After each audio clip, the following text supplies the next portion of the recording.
Една много лесна тактика как може да стане това нещо. Накарай другият човек да каже 3 пъти да.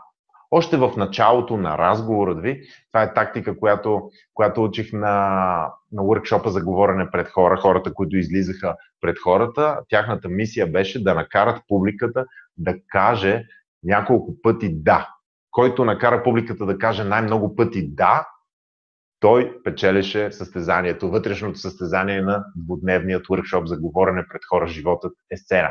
И направи го обаче в ежедневието ти. Накарай другия човек да каже поне 3 пъти да, преди да преминете към какъвто и да е разговор. Някой ще каже: "О, Юли, това е манипулация, ти всеки път ли имаш цел, когато говориш с някой?"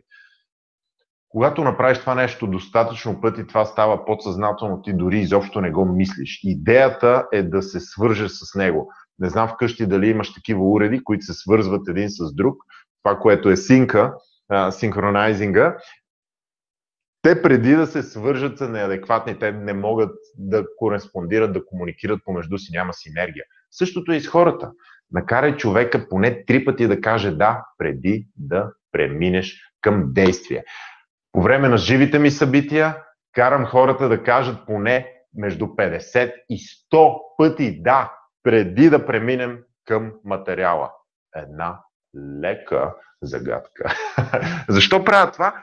Правя това, защото за да се синхронизираш с хиляди хора, трябва да знаеш те какво искат. Трябва да знаеш техните нужди. За щастие, покерът ми помогна много за това. Но тази тактика ще ти помогне много да превърнеш 2017 в съвсем различна година.